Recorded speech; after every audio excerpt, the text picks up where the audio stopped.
John Giannetti, lighting-essentials.com and project52prosystem.com. This is a special edition of my What Makes This Photo Great. This is the second time I've done this photographer. There's a reason why I'm doing it. We'll get to that as we get down through here, but it's one of my more influential photographers, one of my most influential photographers, I should say. Herb Ritz, Patrick Demarchelier, these were the people that I just worshipped as I was getting into this business, and for many, many reasons. This photographer is Kurt Markus. I did him before. I've removed that video. This will be the new video for Kurt Markus. But Kurt came on the scene, and I discovered him probably about the time he started doing national work. Late 70s, 80, mid 80s, maybe, something like that. Time, you know what I'm saying?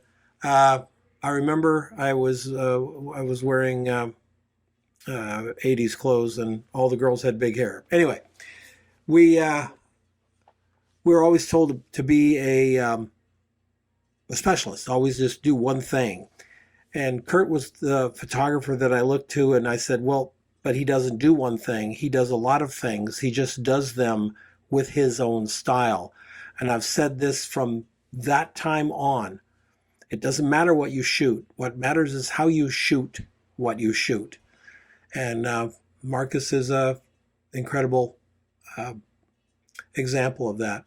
He shot cowboys and fashion and boxing and sports and beauty, just everything, celebrity, just everything. And he built that type of wide variety of images by being good at what he did. He was what I call a consummate photographer, Kurt Markus. He was born up in Whitefish, Montana, lived in Kalispell for quite a while, and I believe he ended up in Colorado. And what a beautiful man, what a beautiful soul, and what a great photographer. We're going to look at some work here. Let's jump into this. This is first shot up is a cowboy. I think the very first job I ever saw, very first published piece I saw from him was Cowboys. And I have a great affinity for cowboys. My dad and I used to go up north to our cabin up there, and we'd every once in a while we'd run into a couple of real cowboys out doing the cows and stuff.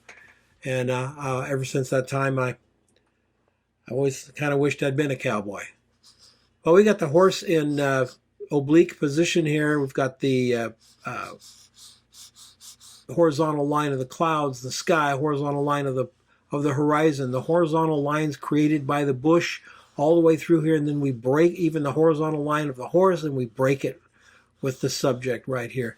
It's a very powerful compositional tool. I look at composition first, and I love lighting. I know I teach a lot of lighting. Lighting is just everything for sure, but a badly composed photograph, well lit, is not as interesting as a beautifully composed image that isn't well lit. So composition rules for me. Look at this great shot. It's the texture, right? It's the texture of the dress. Kurt's work reminds me a little bit of a minimalistic approach. I don't think he's a minimalist. I think he is a subjectist. I made up a word. You can use it if you like. Send me money.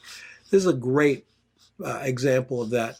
We don't need to see her hair. We don't need to see her legs. What we need to see is this absolutely exquisite part of the dress. All these lines running across the dress, wrinkles or whatever you would call them, the fabric is the thing. Do you see that? You see the light coming down this side of it? See that? Isn't that beautiful? And the light is on the shadow side. And the shadow of the subject is on the lit side. Do you see that? Do you see how it pops out three-dimensional? It's just there. It's alive right in front of you. That's photography right there.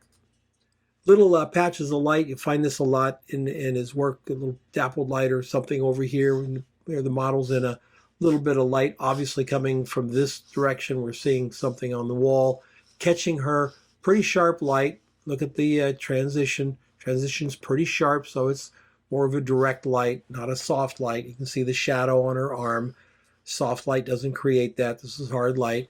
And then the window back here, giving that nice soft edge to her back. You see that? And the composition is just this like a bow here. Look at that. Isn't that cool? I love it. I love it. Cowboys. Cowboys are they hold a special place in my heart, and I have his book After the Barbed Wire, and it's listed below. You check them out. See if it's something you want to get. It's a beautiful collection of books by a fantastic photographer. I hope you go and pick one up. Real cowboy. Real cowboy, real cowboy gear. These are not models dressed in cowboy gear. These are real cowboys, and that's very, very well notated. And you can see the ropes and the stuff. This is the gear of the American cowboy. Don't you love this shot? I do. I love it. You got the cowboy back here. You see the stand, how he's leaning back in the saddle, and then you see this guy over here, and you think, well, what's going on? And then you see right there. You see the lariat coming down. So he's roped a horse or calf or something, and this cowboy's doing something to the animal there, maybe putting a tag on or something. But it's just a great shot. Just a great shot. All the open is left here. This is that sort of, we always hear, composition of thirds. Third, and then the middle area is that space, but it's not empty space. It's that lariat that pulls you across. Composition is everything. Love it.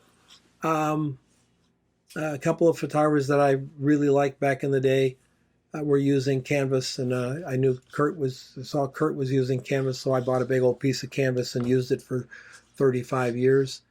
Same piece of canvas. It got holes in it. Had a light fall on it. A hot light fell on it and set it on fire in a place. It was just all part of the wonderful fun of having one of those things. But don't you love this? It's the approach. It's very subject driven. It is the boots and the chaps and that great little spur right there in the background, right here. It's just lovely. Look at the light. Look at the soft light. All the texture on the chaps are incredible. Love this the photograph as well. Notice that her face is in shadow, and it's in profile. And notice that he has the arm coming up with the antlers to make the pose. But also look at the fact that her face being deep in shadow, and this area here is possibly the brightest spot on the photograph. This cloud down here maybe is bright, maybe just a little bit brighter, but it's down here. Up here, she's surrounded by grays, and right here where her profile is, it's very bright, and it just pops that profile right off the page. There's nothing else you need to look at except that profile. It's just gorgeous. Just gorgeous. I love the way he did this. I love the antlers coming around her dress here. The antlers coming around. They're very bright.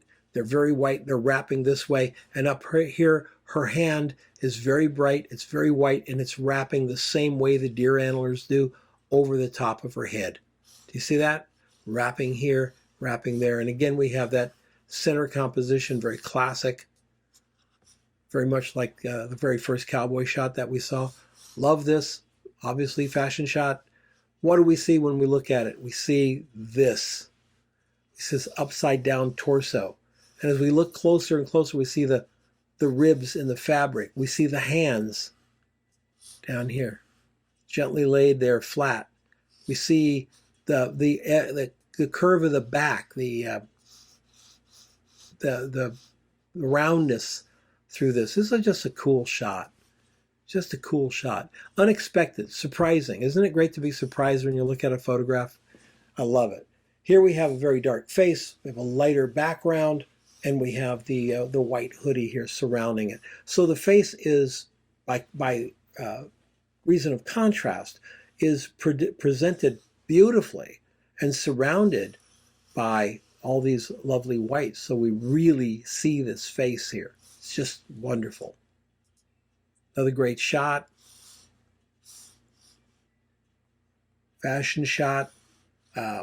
Look at the texture in the buildings, all the texture. And we have this gentleman in the white suit. A contextual jump. It's like nice white suit, not a great surroundings. The same thing coming up here in this shot. We have three women in tuxedos in not what you would call a tuxedo environment. It's the contrast of context that's so fun. Look at the light right on the plate of the face. It's absolutely beautiful. Shot in the shade. Another young lady in a tuxedo on an old sawhorse. The juxtaposition of quality of an old, inexpensive, worn down, broken down sawhorse, and the elegance of the young lady in tuxedo and spats. It's the contrast of context. It's just really visually exciting.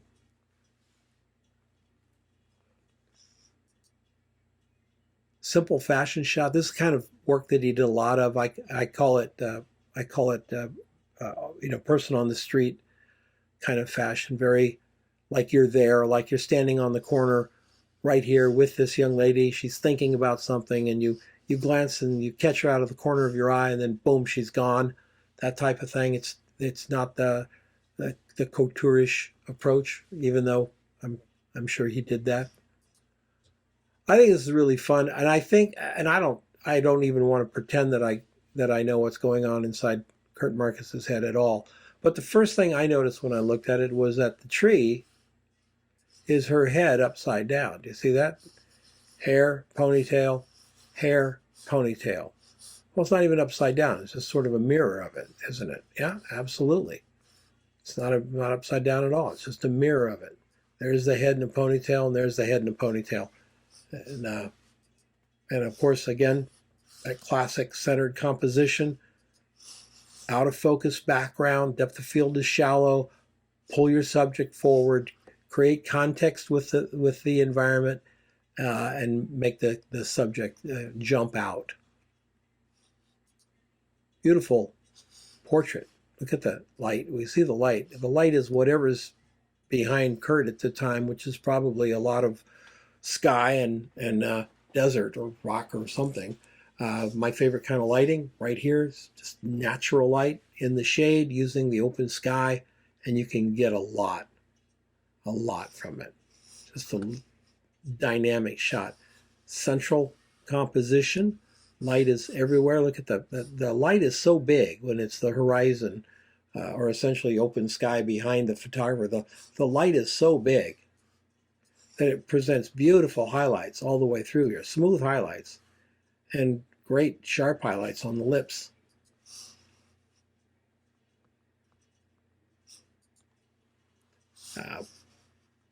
This is just a super dynamic shot. A lot of action here. Love the hat, love the movement, love the strength in her arms. She's sinewy, she's moving. It also looks like she's having fun. It also, again, has that sort of, person on the street view, you don't feel like she's posing for you. She's not inaccessible. She's there having fun. You're there that close to her having fun as well, instead of the semi-voyeuristic approach that I see so often. Just bring us right into the models. Just let us play there with them, and make it more accessible. All right. So Kurt Markus, there's links down below that you should check out. There's his books, and there's I think hopefully a video or two for you to watch. We'll get them all linked down there. And I hope you've enjoyed this. The reason I did a second version is that a month ago we lost Kurt. He's no longer with us. And I felt I should do a second video here in his very special memory. Kurt, I never met you, but you meant a lot to me. Rest in peace, my friend.